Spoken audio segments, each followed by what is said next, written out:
Welcome to Voices in Leadership, where leaders who connect, inspire, and grow come to share their stories live. I'm your host, Dr. Angela J. Buckley. Join us as we explore authentic leadership, gratitude, and the power of connection through powerful conversations with inspiring voices. Let's inspire, uplift, and elevate leadership that truly makes a difference together.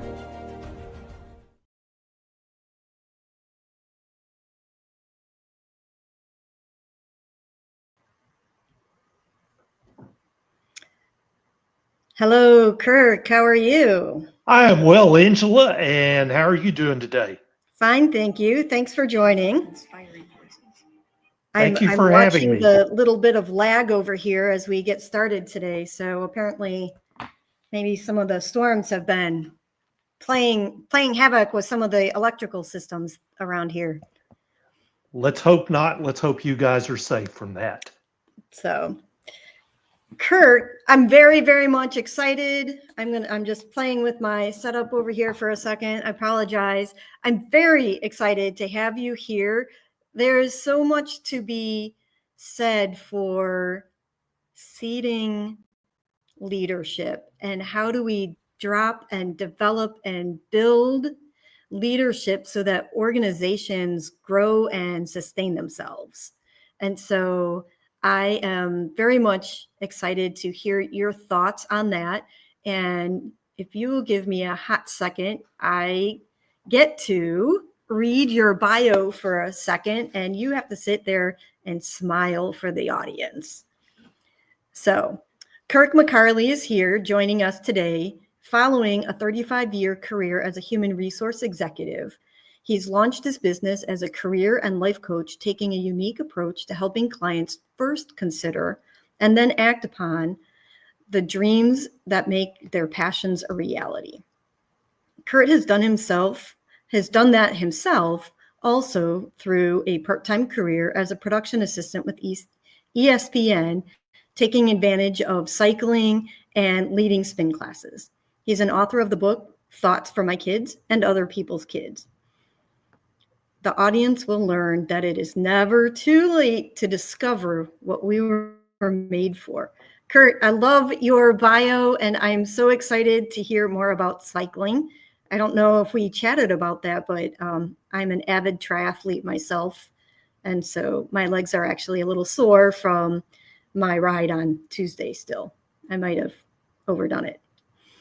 How far did you go? Not far. It was only 25, but I was supposed to be in like zone 2. It was supposed to be a long long, slow ride.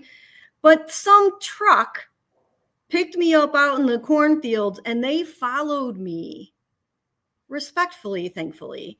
But they followed me 4 or 5 miles, and I thought they were just being respectful, and I tried to sprint to get to a spot where they could pass me safely. But as I got into town, the turkeys were still following me, and I say turkeys in hindsight because they followed me, went around we have Euro circles in this area, went around the Euro circle and went back out. Like they were just following me for the fun of it, and then waved at me as they went by. I was not wearing a Team USA kit, but I was wearing a lot of red, white, and blue. I don't know if they think they were following some Olympic cyclist. I trust me, I was not at that pace, but it wasn't part of my training plan to sprint for 5 miles yet on Tuesday. And then I did my weightlifting, and honestly, it's the combination of unplanned sprint, like I didn't have the fuel for that, and lifting weights that I am still paying for. It's rare that I hear stories about trucks drafting bikes.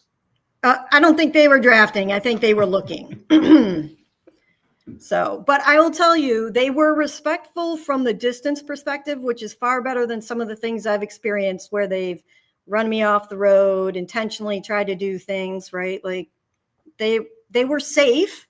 I just didn't realize their intent. That can be annoying, but I'm glad Yes. you're here to share that story and talk about it. It was an okay day. So, Kirk, what got you into cycling? I got into cycling via spinning, Angela. Uh, as I crept up in the years, running became more difficult, particularly for my lower back. So there was a guy I worked with, and Tommy said, "You ought to come join a spinning class." And I did that and found it to be a wonderful form of aerobic and anaerobic exercise. And it fulfilled a lot of the things that I was hoping to do through running.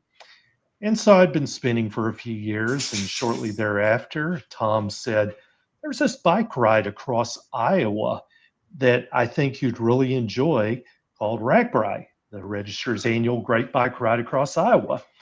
So I tried that in 2008 and got hooked, and I did 9 more RAGBRAIs, and I've now done 7 BRAGs, which is the bike ride across Georgia, all thanks to Tommy having a couple of episodes with me. So it's kind of these obscure people that come into your life that have great influence, and he is one of them. So it's a friend of a friend, but the person who coordinates and originally coordinated the RACRA, I've been to their house. It's a small community.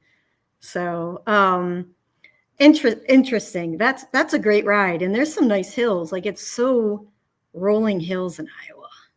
I love riding out there. Love it. I was not flat, contrary to popular belief. No. But what's even less flat is northern Georgia, as I discovered this past year. And I'll have to admit, Especially if there you go were, west, right? yeah, there were Get a away couple from of the times. coast, and yeah, there's some hills Yeah. that you're going to be climbing out there. And we did, and I'll have to admit there were a couple or 3 times I had to get off the bike and walk at 15, 16% grades. Back in the day, like now I have GPS, right? But back in the day when it just measured the spin on your wheel. I was going up a hill and it was pretty aggressive, and it literally turned off on me as if I was at a stop. I did not unclip, but it turned off. Didn't just like, because usually you get the stop sign pause. They had those built in. Mine actually went bleep, bleep, bleep and turned off. I was so mad. But there was a hill right outside my backyard, basically, when I was in Pennsylvania. That was a 14.8% grade. And I rode that every Saturday. Good for you. So I can do those climbs. It's just when that climb comes up at mile 68 of an 80-mile day, they get a little slower. Not going to lie. They're not as fast as they were in the morning. And the climb up ever so wobbly. Yes, weebles wobble, but we try not to fall down. That's right. So, all right, Kirk, well, we're going to have some fun today. Please tell me how you got started in the leadership and the life coaching. How are you capitalizing on all of the lessons you've learned throughout HR, corporate, and bringing that forward in your coaching practice now? I was an HR person, executive for 30 some odd years. And late in that career, I had, had aspirations. I want to do something different. I don't have designs on retirement, so to speak. Mm-hmm. What that would be, I don't know exactly. So I hired a coach. And in visiting with him over several sessions, there came a point where I hit that intersection that spoke to me. And I said, I want to do what you do. I didn't have all the details about what was involved in coaching. I thought it would be similar to what had happened or what was happening late in that HR career, where more and more people would come to me not to ask about a policy or compensation or benefit, but more from the standpoint of, I'm at an intersection, I'm stuck in my career. How do I get unstuck? And that has become a reoccurring theme in coaching.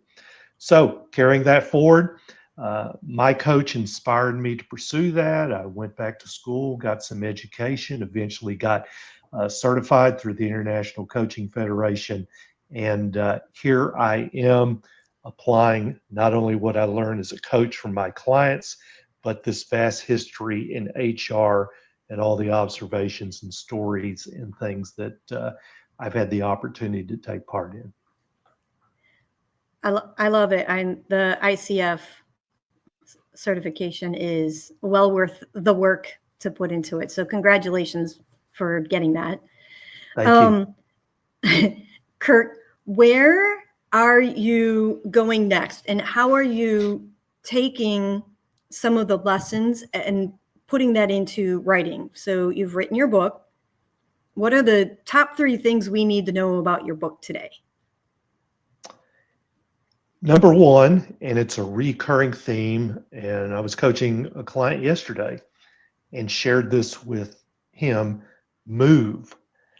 I talk to so many people now who are stuck, they feel stagnated, and it's as simple as, which is not simple for some people, just getting out of your bed in the morning, making your bed, splashing some water in your face, brushing your teeth, unloading the dishwasher, checking some email, because what you've done is created some momentum, and with momentum can come some creativity. So number one, move. Number two, be careful with the victim mentality and victimization. Oh, this has been done to me. And that leads to stagnation, waiting for conditions to change. They may change, but more often than not, you're living in a new reality. So don't allow yourself to get drawn into that. Instead, this is what I'm dealt with. These are the cards I have right now. How do I look at that? Thirdly, from a different perspective, what am I missing? And many of us now, myself included, with uncertainty and tariffs and chaos, a lot of times it's like, oh, we're mad, we're angry about it. And we are, but there comes a point we have to get beyond that and, okay, what am I missing now? What do I need to see in order to be successful in these times? And for ages, people have been successful under hardship. They just need to figure out another way of doing that. And so many of us have that capacity. So number one is move. Mm-hmm. Number 2, beware the victim mentality. So ground yourself in now. And then number 3, perspective. Perspective. How do I see things? Gain perspective. What am I seeing? A broader view. Asking ourselves, what am I missing here? I don't like AI. Okay, that's fine, but I need to learn about it in order to really make an informed decision. And it can be our friend rather than a threat. How can I allow that to happen, for example? That is perspective. Yes, got it. Hey, we have 5 people that are watching live right now on LinkedIn.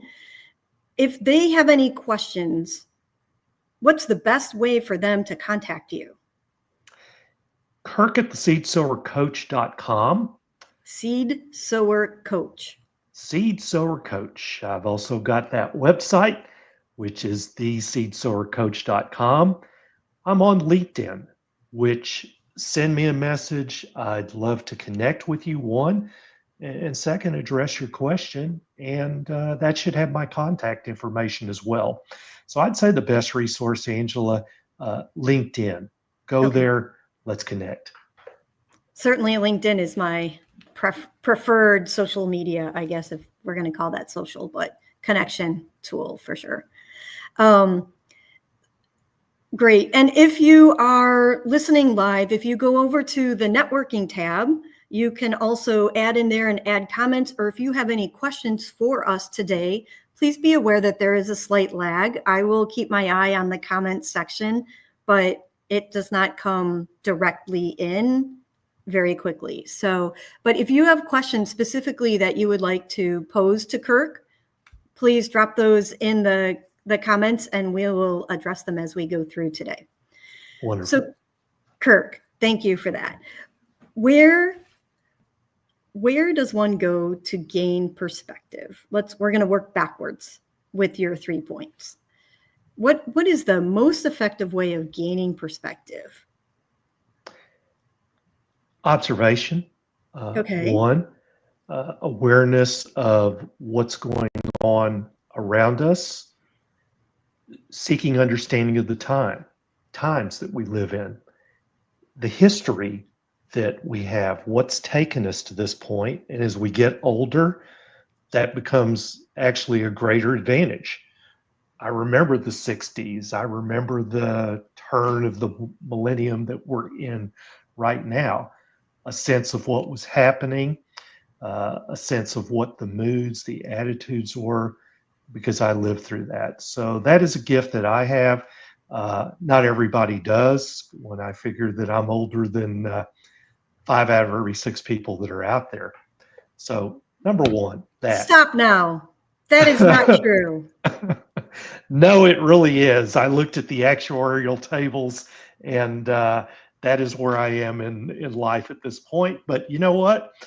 I don't fear getting old. I celebrate it because I've had the blessing of getting to this point that I'm at now. Absolutely. If we're not underground, we're still living. Let's keep That's going. right. Still sucking air. So it's all good. So number one, that perspective. Number two, read a lot. Expose yourself to a lot of literature that's out there, fiction, nonfiction, things that are going to inspire your creativity. Number three, and for a coach, this is so important, curiosity. How does this work? How do you think the way that you do? I hear you saying that. Tell me more about that. Again, not accusatory, but I'm looking for information. My wife and I had the opportunity to travel last week. We went to Nantucket Island. Wonderful place to be. Had a wonderful time there, and we went to a brewery that was there, and happened to connect with a couple of people who are half our ages. They live in the DC area. They do things different than what we do, and it was just a delightful conversation. Having the opportunity, the chance to pick their brains, learn their perspective, what's going on in the Beltway as opposed to what's happening in the bubble we live in Northwest Florida sometimes. And that's what I love so much about the work that I do is very little of my business comes from the area in which I reside. It's from places all over the country, sometimes all over the world. And so I get that perspective of other areas, which is really a secret sauce for me. I love having the international perspective. I think it's powerful grounding activity for all of us, traveling, right? I think Mark Twain had some quotes on traveling as well, on gaining perspective and getting outside of our little towns. So I think all the world is your oyster. That it is, and I always relish the time with a former client who was in Riyadh in Saudi, and it would be 10 at night for him, and it would be 2 in the afternoon for me, and he was usually driving, but he would take me on a tour of downtown Saudi Arabia, and I was just fascinated to hear his philosophies, to see where he was living, his background, and really helped me from the perspective of being broadened and more well-rounded.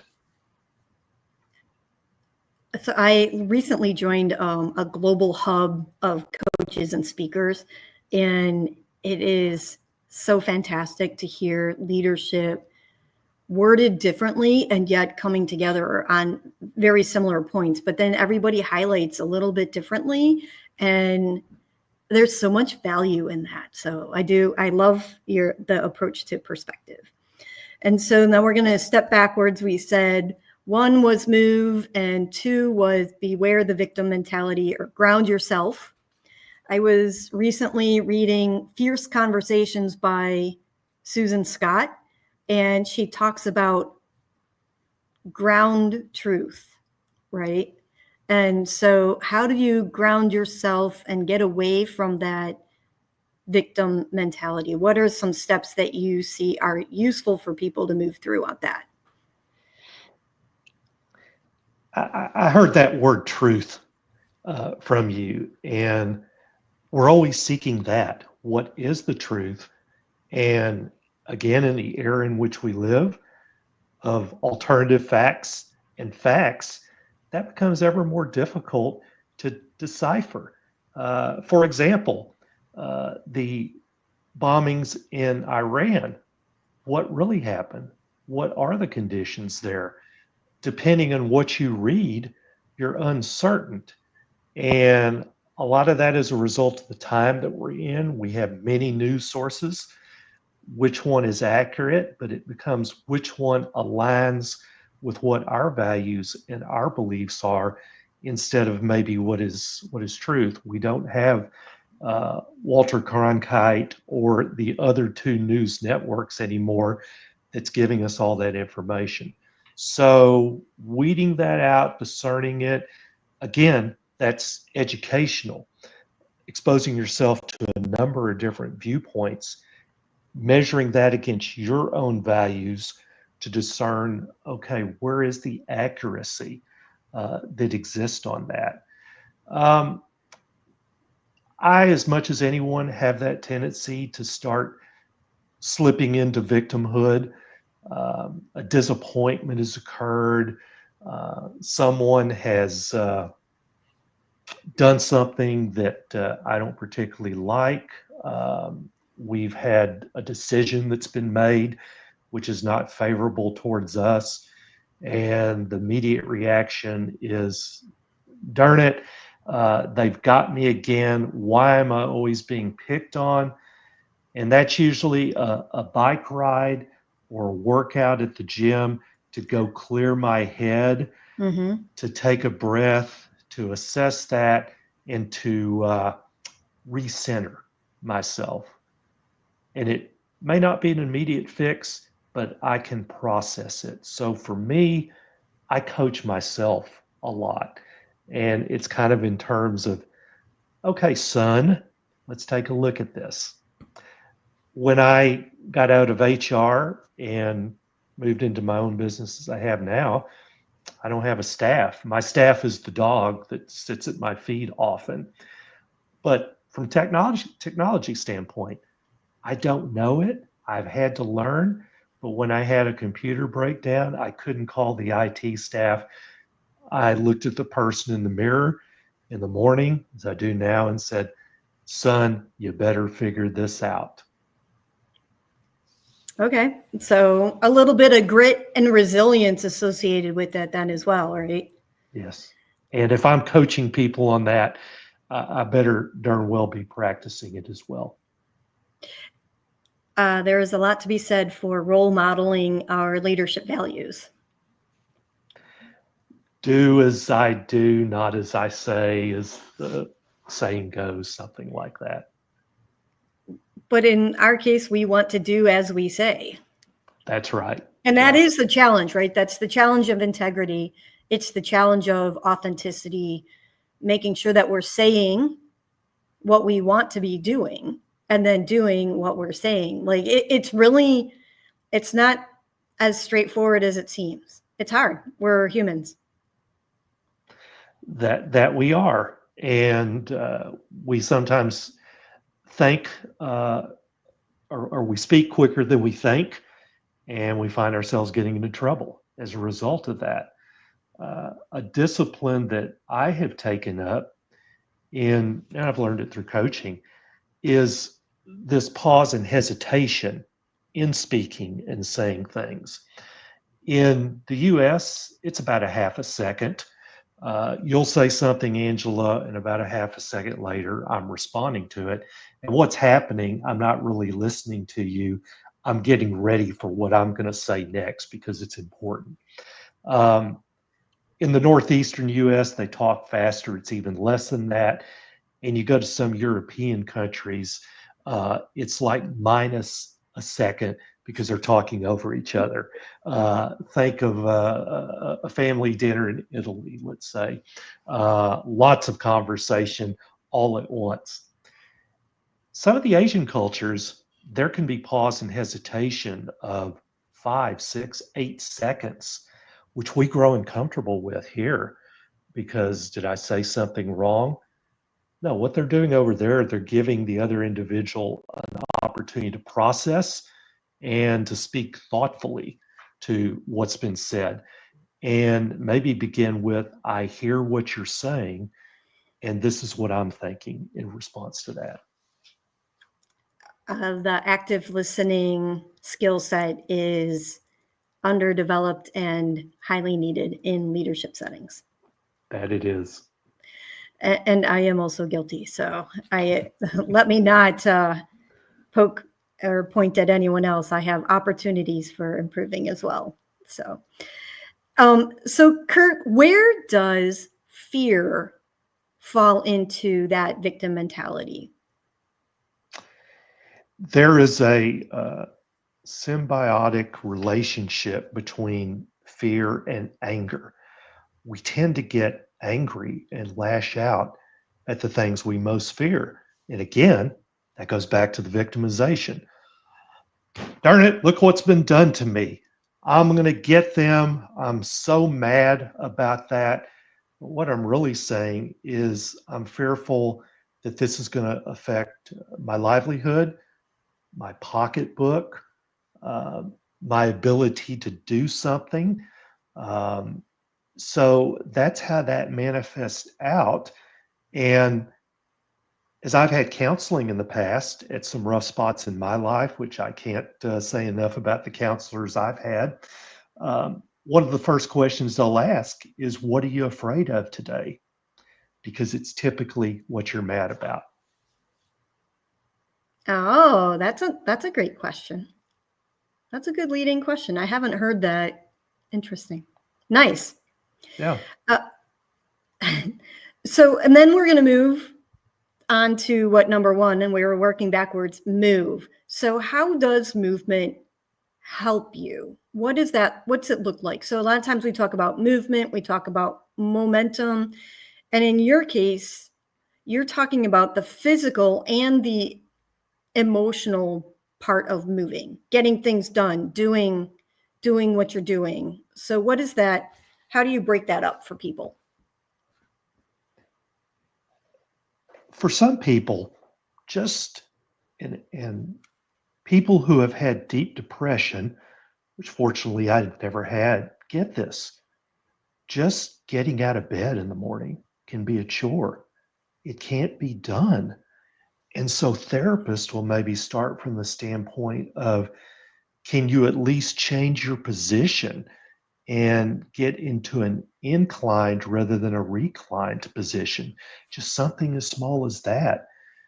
Can you pick up something to read? So really little baby steps to get you to that point. Once you've surpassed that, it's like the book, begin by making your bed.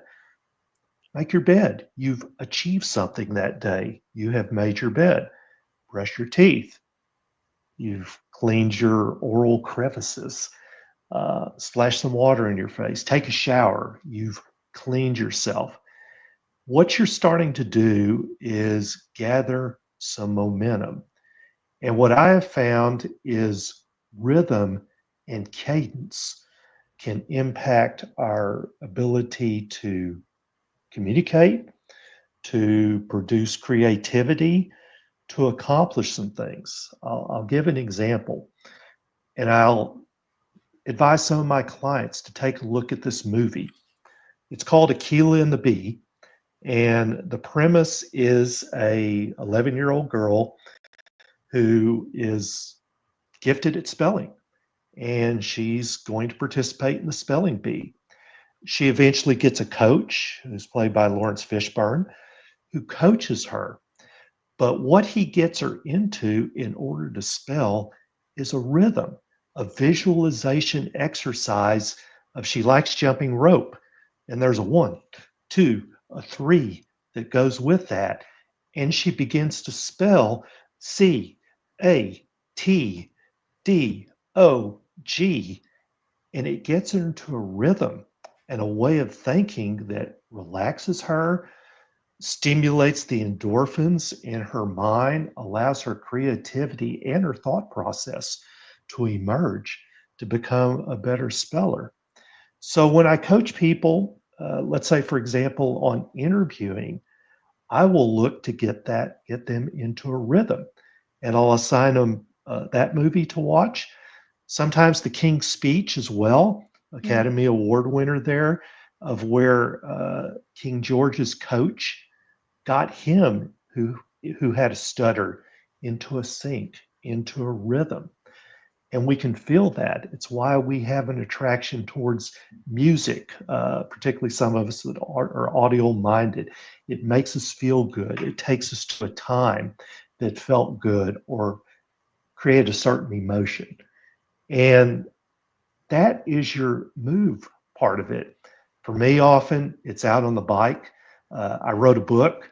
Most of my writing of the book was while I was cycling, because I would think of things and I'd jot them down, an idea, and then expand upon it. Wait, how did you jot them down when you were on the bike? I am blessed with a good memory, so Okay, I would maybe memorize 3 key points of the got it. subject. When I got to a stable place and I had something to write with, I would jot those down, and then the story would just naturally come to mind. Got it. Got it. For, Yeah. for, for, for instance, and not to dredge up tragedy at this point, but I was in Kerrville, Texas for 12 years. And I was there on July 17th, 1987, when the flood of 38 years ago occurred. I'm going to write about that eventually when the time is right. But the point of it is, all I needed to do was jot down somewhere Kerrville, and the story is going to come, and the perspective that's important from then applying to now is Okay. going to come up as well. I'm a fan of notes on my phone, so I was curious. See, now I can't do that when I'm on the bike. I'm too sweaty. So, Kirk, what other point do we need to take away from your book? So we've taken away movement, we've taken away grounding ourselves and getting out of that victim mentality and really looking at fundamental truths, and we've looked at active listening as part of that to gain those perspectives and travel, right? How does that sow the seeds of leadership? For me, the experiences that I'm able to relate from the book, and we all have those experiences, applying the perspective that we get those Mm-hmm. and how we apply them going forward. My best lessons have been learned really when I screw up. And I've done a lot of that through my career. So there will be stories. The first one is about when I was 8 years old, going door to door as a Cub Scout selling Thin Mints, I think. Probably And popcorn. As a yes, scoutmaster, you probably sold popcorn. I think as old as I was, we did popcorn may not have been invented by then, but the kind that you couldn't fresh pop. We were all Jiffy Pop back then, so that was king of the hill. But this was these little Thin Mints, and so I still remember going door to door. I'd gone to the 31st house and been told no, and I was pretty downcast. My Cub Scout cap pulled over my head, hiding my eyelids, and the box that I was carrying around broke. I sat down on the curb and just started bawling my eyes out. And oh, you look so cute in that outfit. Aw. It's so sad what you're going through. But I came home and I told my mom, I said, and she comforted me. I said, I never want to go into sales. I hate it. I hate it. I hate it. I didn't pursue a sales career, but I've learned later in life, we are all in sales. We are selling ourselves, selling our idea. It may just not be a product going door to door to do that with. Yep. Yep. And that is a real part of leadership, is that selling of the ideas, selling the vision, mission, values, and aligning the organization. Exactly. Yep. Hey, Kirk, it is now time to move to our gratitude section of the hour. Did you bring a person that you would like to thank from your leadership journey and your leadership development? Do you have a name? I do. But before I do that, Okay. my business partner wants out. So I'm going to let her out so she doesn't keep whining. And then I'll Okay. be right back with you.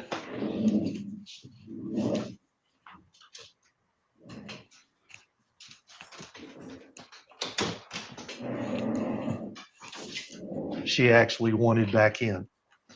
She wanted to hear this. Okay. Are you ready? I'm ready. Who is one person that has had a positive impact on your leadership career that you would like to publicly acknowledge today? As I've entered coaching, Mhm. and he coached me after I decided to become a coach. So those of us that are coaches, it becomes, I think, extremely important to have somebody else as an accountability partner. Alan Young, I talked to him on Monday. He fits the ingredients of what I'm looking for in a coach. He's older than me, which gets more challenging.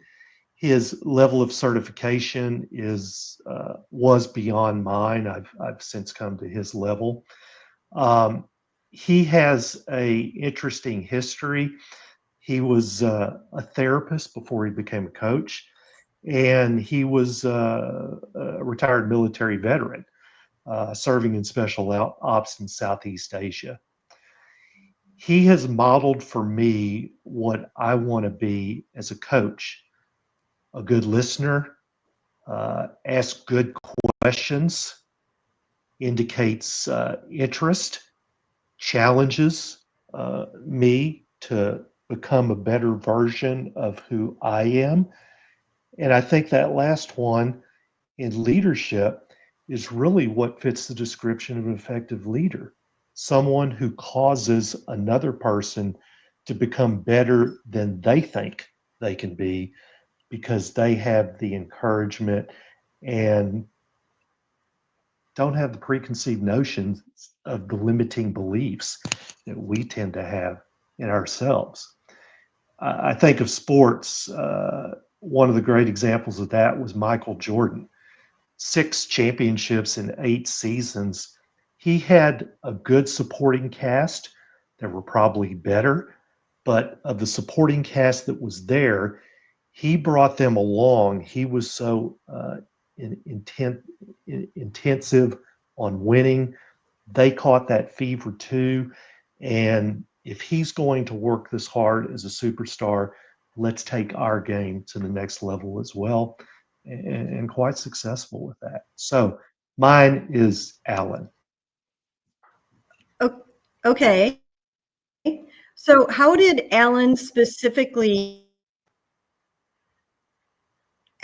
so what exactly does Alan do, or has Alan done specifically to help you?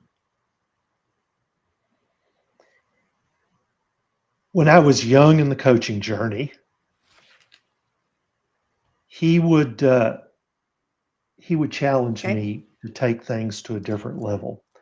One example of that was with the book.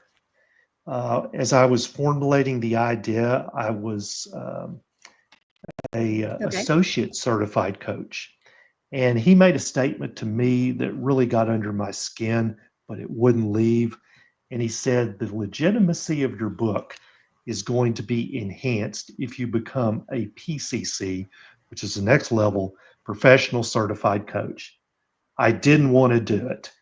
And I said to Mm-hmm. myself, I'm not going to do it. But what he said for me continued to resonate. And it was like a dog's teeth wrapped around my ankle. It wouldn't let me go. All right, Alan, what are the steps to become a professional certified coach? He got me in contact with an organization with mentor coaches that were beyond Okay, what his hang capabilities on. were.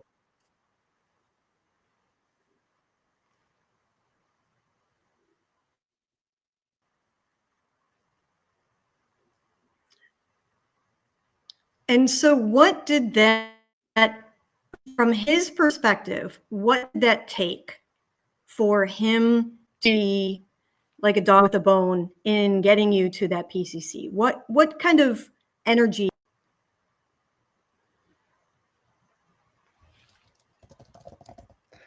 What kind of energy did he exude, or did I get from that? Mhm. For Did me, he? This is on for the P, for the spirit method. We start with specific, and then we talk about personal, how the actions he took um, probably took some time. There may have been some obstacles, energy, or reflect his personal characteristics, well, values. number one, he had legitimacy for me because of who he was, the criteria that he met. He got to know me well enough, and that was a key, that he recognized my athletic background and what coaches would do to inspire me. Um, and it bothered me, but it did so in a healthy way when he said, go for that PCC as an example. Um, he was intentional about doing that, yet he was comfortable. He was relaxed. He had done this before. He was experienced. I Okay. respected that experience that he brought to the table. Uh, he had legitimacy because of what his credentials were, and also that he represented where I wanted my coaching business to come. Okay. So, That's so, sorry. I'm going to for a second because we're going to run out of time. But also just trying to really stay very specific on these questions. Specific, like the actions he took. P is like personal characteristics that were reflected in his activities. And then I, what was the impact, truly like metrics that would have had on your business and your leadership journey? so personal, what characteristics and values were in his specific actions? Yes. Questioning me, um, what is it going to take in order for you to get there? Okay. Causing me to respond to that. Wait, that's not the question. Okay. And then impact. What is the impact on your journey? For me, the impact on the journey, I eventually got it. It was not easy for me. And there were times that I was about to say, I'm investing too much money in this. The coach that I did have for that process took me to the limit of things. And it was almost um, a cathartic process that went to the very end of what I could tolerate, to where I had to say, I don't want to go there anymore. Let's get back to coaching.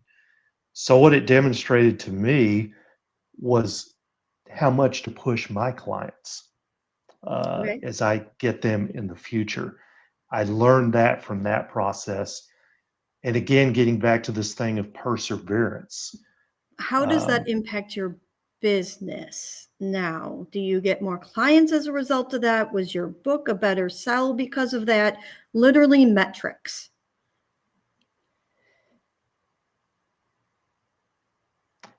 my metrics are maybe not measured numerically as a result of that. In other words, quantity, but rather quality. That's fine. My responses from people that I had coached um, were more positive. Okay. You That's a real. you listen to me more effectively. I appreciate you challenging me to the degree that you have done that. You're more solution oriented than other coaches that I have had in the past. You got me to where I wanted to be and what I had dreamt this coaching relationship was going to look like. Okay. I got a job as a result of the So interviewing positive techniques. outcome with your clients.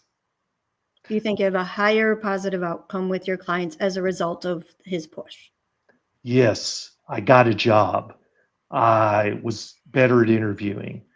I learned more about myself that I'm able to apply in my career development and my workplace experience. Okay.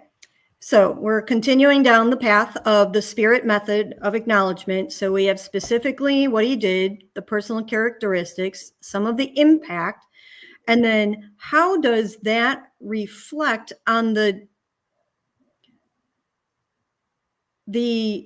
relevance of the values of your business?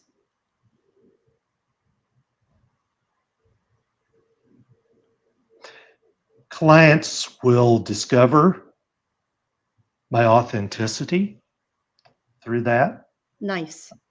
my wanting to build relationship, first of all, which is the key to having any kind of connection with someone. I can work with this person. I can trust them Nice. Okay. to share what I want to share. I get these comments a lot from people. Again, I'm not a therapist, but I have not shared this with anyone. People will say Okay. that. I've not been comfortable sharing that. Okay. So there is a cathartic element that comes out of it. Okay. So when we talk about the spirit method of acknowledgement, we talk about specific, what the actions were they took. We talk about personal, what are the characteristics that they demonstrated? What are the obstacles that may have been overcome or the energy that they would have had to put in?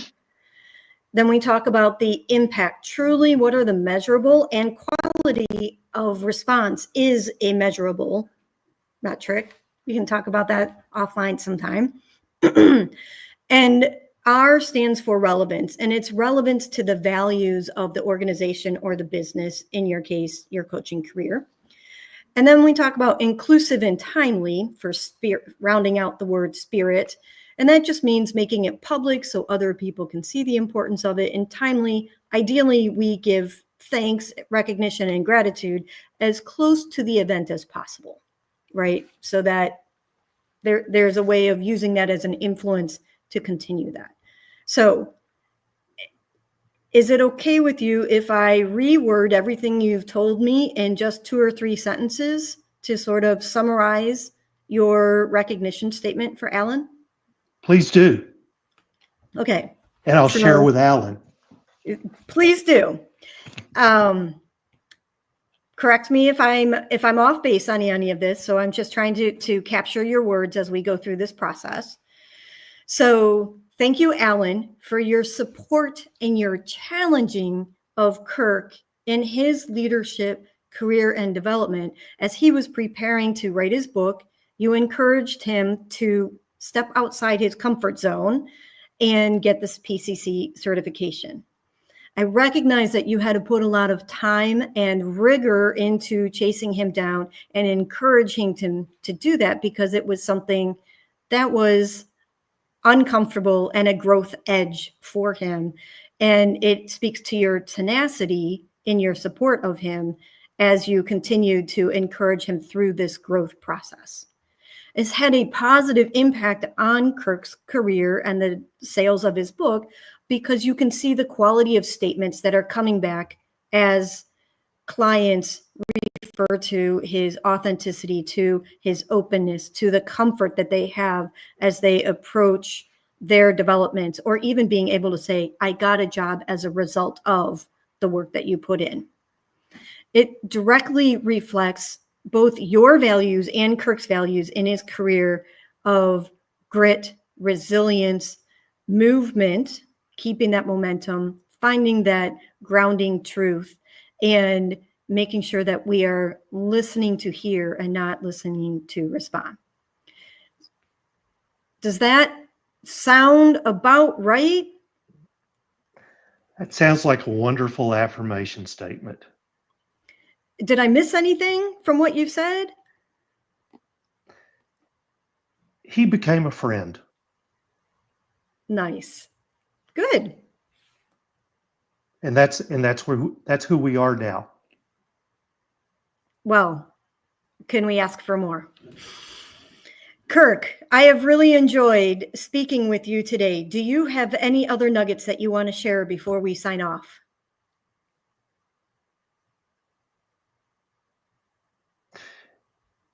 I'm thinking of something that I talked about this morning, and I talked a little bit about with a client last night, and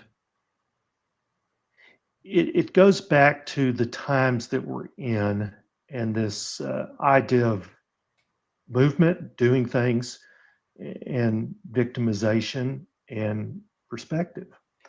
In the Old Testament lesson of Jeremiah, we know the story. You know my ways, Lord, and they are ways to give me peace and prosperity. And that's paraphrasing it very poorly. But the times that the Israelites were in were periods of exile at that time. We're in Persia. We don't want to be here. We're frozen. But God speaks to those people and says to them, go and have your families, plant your gardens, build your houses. It's like, I don't know how long this is going to last, but you can't stay frozen. You need to move forward. And I think that's a good lesson for all of us right now to follow. That is, you can always apologize or ask forgiveness for doing something. It may be wrong, but you can't ask for forgiveness for standing still and doing nothing. So move forward, take your steps, live your life. And that would be my closing thoughts. Great. Thank you so much, Kirk, for joining us today. If you would like to hear more about Kirk's lessons and writings, you can find his blog post that will be coming up in this following weekend at voicesinleadership.live.